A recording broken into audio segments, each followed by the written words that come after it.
আসসালামু আলাইকুম। আজ শেয়ার করছি আইড় মাছের ঝোল রান্না। প্রথমে কড়াইতে তেল দিয়ে গরম করে সেখানে আমি দিয়ে দিচ্ছি পেঁয়াজ কুচি। পেঁয়াজ কুচি ভালোভাবে ভেজে নিব, তারপরে দিয়ে দিব লবণ এবং ধীরে ধীরে বাকি মশলাগুলো দেওয়া শুরু করব। এখানে দিয়ে নিলাম আমি আদা রসুন বাটা। আদা রসুন বাটাটাকে একটু ভালোভাবে কষিয়ে নিলাম, তারপরে দিয়ে দিলাম আমার সবসময়ের পছন্দের টমেটো কেটে নেওয়া।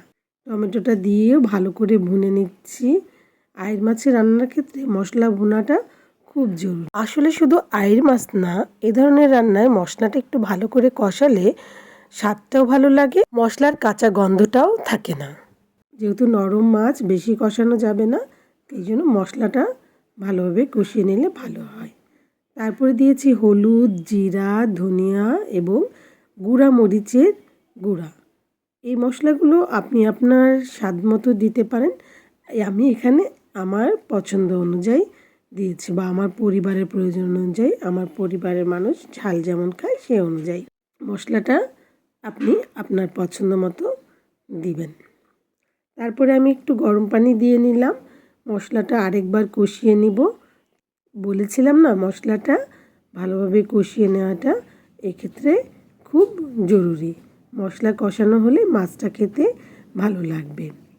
তারপরে আমি ধীরে ধীরে মাছগুলো দিয়ে দিচ্ছি। মাছগুলো দিয়ে ভালোভাবে নেড়ে নিব। সবগুলো মাছ আমি দিয়ে নিলাম এবং ভালোভাবে নেড়ে নিচ্ছি।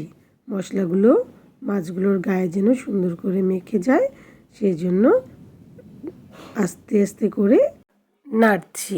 একটু সাবধানেই নাড়ব যাতে মাছগুলো ভেঙে না যায়। মাছগুলো কিছুক্ষণ কষিয়ে নিয়ে এখানে আমি গরম পানি দিয়ে দিব একবারে ঝোলের জন্য। ঝোলের জন্য পানি দিয়ে দিলাম। এবার আমি হাত দিয়ে কড়াইটা ঝাঁকি পানিটা একটু মিশিয়ে নিচ্ছি। তারপরে ঢাকনা দিয়ে দিব এবং জাল হতে দিব। ঝোলটা একটু কমে আসলে আমি নামিয়ে ফেলব। এখানে আমার একটা মশলা দিতে ইচ্ছে করছে। আমার বরের এলাকায় ওটাকে হয়তো বাটনা বলে, আমি ঠিক শিওর না। ওটা দিলে অন্যরকম একটা ঘ্রাণ হতো। আমি এখানে দিয়েছি ধনেপাতা। এই হচ্ছে আমার আজকের আইড় মাছের ফাইনাল লুক।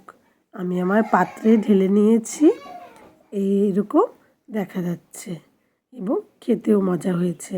আপনাদের কেমন লাগলো জানাবেন। আইড় মাছ আপনারা কে কীভাবে খান তাও জানালে খুশি হব। ধন্যবাদ।